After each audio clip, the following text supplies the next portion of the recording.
Congo ਜਦੋਂ ਨਵਾਂ ਨਵਾਂ ਆਜ਼ਾਦ ਹੋਇਆ ਨਾ ਫਰਾਂਸ ਕੋਲੋਂ, ਤੇ ਫਰਾਂਸ ਨੇ ਆਪਣਾ ਸਫੀਰ ਜਿਹੜਾ ਉਹ ਕਾਂਗੋ ਦੇ ਵਿੱਚ ਪਾਤਾ।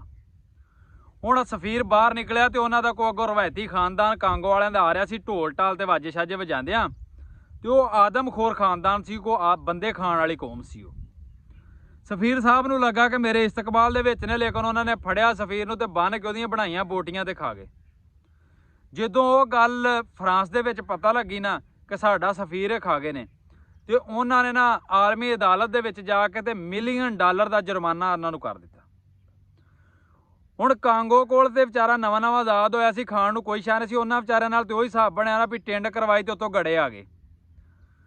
ਉਹਨਾਂ ਨੇ ਉੱਥੇ ਜਾ ਕੇ ਵਕੀਲ ਕਾਂਗੋ ਵਾਲੇ ਨੇ ਫਰਾਂਸ ਨੂੰ ਆਖਿਆ ਵੀ ਗੱਲ ਇਹ ਵੀ ਅਗਰ ਅਸੀਂ ਤੁਹਾਡਾ ਖਾ ਲਿਆ ਨਾ ਸਫੀਰ, ਤੇ ਸਾਡਾ ਤੁਹਾਡੇ ਕੋਲ ਤੁਸੀਂ ਉਹ ਖਾ ਲਓ ਤੇ ਹਿਸਾਬ ਬਰਾਬਰ ਹੋ ਜਾਏ, ਅਸੀਂ ਪੈਸੇ ਨਹੀਂ ਦੇ ਸਕਦੇ।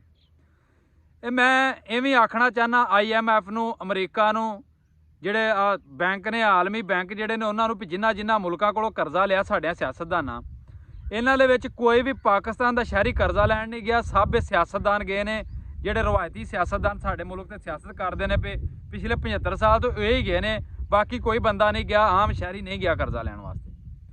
ਤੇ ਇਹਨਾਂ ਚੋਰਾਂ ਦਾ, ਡਾਕੂਆਂ ਦਾ, ਬਗੈਰਤਾਂ ਦਾ ਸਾਰਾ ਪੈਸਾ ਬਾਹਰਲਿਆਂ ਮੁਲਕਾਂ 'ਚ, ਕਿਸੇ ਦਾ ਸਵਿਸ ਬੈਂਕ 'ਚ, ਕਿਸੇ ਦਾ ਵਰਲਡ ਬੈਂਕ 'ਚ, ਇਹਨਾਂ ਸਾਰਿਆਂ ਉੱਥੇ ਬਿਜ਼ਨਸ ਕੀਤੇ ਨੇ। ਜਿਹੜਾ ਕੋਈ MP MN ਨਾ ਸਾਡੇ ਮੁਲਕ 'ਤੇ ਉਵੇਂ ਹੀ ਆਪਣੀ ਦੁਕਾਨ ਨਹੀਂ ਖੋਲ੍ਹਣਾ ਚਾਹੁੰਦਾ, ਉਵੇਂ ਮੇਰੇ ਆਪਣੇ ਨਿਆਣਿਆਂ ਨੂੰ ਆਂਦਾ ਤੁਸੀਂ ਬਾਹਰ ਜਾ ਕਾਰੋਬਾਰ ਕਰੋ, ਬਾਕੀ ਮੈਂ ਇਹਨਾਂ 'ਤੇ ਹੁਕੂਮਤ ਕਰਨਾ।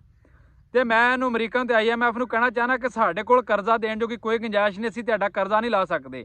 ਜਿੰਨਾ ਤੁਹਾਡੇ ਕੋਲ ਕਰਜ਼ਾ ਲਿਆ ਉਹਨਾਂ ਦਾ ਪੈਸਾ ਤੁਹਾਡੇ ਕੋਲ ਮੌਜੂਦ ਹੈ, ਉਹ ਤੁਸੀਂ ਪੈਸਾ ਘੁੱਟ ਲਵੋ ਤੇ ਆਪਣਾ ਕਰਜ਼ਾ ਲਾ ਲਵੋ।